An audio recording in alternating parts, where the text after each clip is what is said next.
Andrew McInnis here with Mayflower Sports at the Wanderers ground with head coach of the Halifax Wanderers, Patrice Gheisar. Patrice, I've talked to you since the start of the season. You talked about continuous growth, always looking to get better. Here we are approaching the end of the season. How are you feeling approaching your game on Saturday? Yeah, I'm super excited about it, Andrew. I think the group's come along is such a long way, and we've taken leaps and bounds. Sure, some games we've been disappointed, but I think the disappointment has come from our own expectations because we have surpassed our goals so quickly. So excited to see what the guys are made of. For me, it's not a end or break at all because we have a lot of growth and it's a 3-year plan to come in and really compete. But we certainly want to come forward and win tomorrow and play our brand and certainly bring the work rate that we have the past few games. This is my first time getting a chance to come to a practice, something I've been wanting to do a lot more, and next year I want to look to do. But when you're at a practice and you're training a day before a game or a couple days before a match, how much are you really looking to change versus just kind of, continue to grow certain skills but not really change too many things? Yeah, one thing is, Andrew, you got to try to stick to your own principles, which we've done all season. I don't think anyone can say we've ever changed. There's minor tweaks you make in regards of personnel. Do you have injuries, but is it about matchups? Is it about things that we want to do more that certain players bring in regards to their technical ability or their athleticism or whatever it may be? But really, to your point, it's really just about getting sharp. We're not changing everything. We're not rewriting the book. It's certainly not our plan because we built something really well here and we just want to see it grow, but we've made a few tweaks as every game we do. I was a fan, and I'm sure you could tell in the press conference of the quote you had about high-scoring football, like not holding on to a lead, and I don't want you to give away any tactics or anything like that, but does that mentality change at this point in the season when you're up, let's say 2-1, 80th minute or 75th minute? Do you try and sit back, or are you going to continue to push forwards?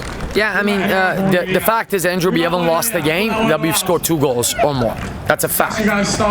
So for us, our aim isn't to score a goal or 2, and I think there's teams that are happy in defending, but you have to understand for 8 months we've been drilling, keep the ball on attack. So when we have the ball, it's really difficult for us to say, no, you have the ball and sit back. Our mentality is still not there, and that's something we have to improve on. So for me, even if we have 2-1, the best way to kill that game is not to sit back and defend, is to try to find a way to get a 3rd goal. And we've done a lot of those games where we have found that through different avenues like set pieces, different personnel, and I'm so proud that we have so many different scores of 4, 5, 6, 3, so it's been, the scoring has been really divided. So yeah, I don't think any changes for us on tomorrow or next weekend. We keep going the same way, but goals and keeping the ball will kill games off for us and maybe not some other teams.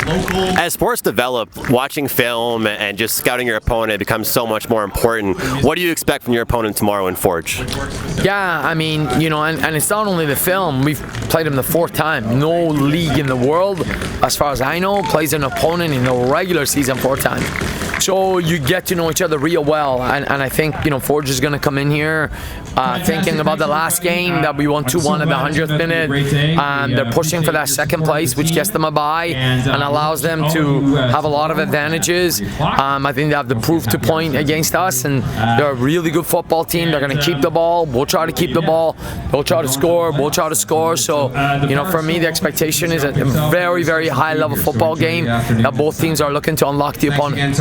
I'll give you just a 2-parter to close things out. I wanted to ask you about Daniil Henry. I'm going to speak to him in a few moments. Sure. Really just what he's brought to the team since you first saw him come here to Halifax, and really what you expect from him moving forward in these really important matches. Yeah, Daniil came in, not having played many matches for about a year, given his injuries and where he was at, and he's continuing to gain more and more sharpness, more and more fitness.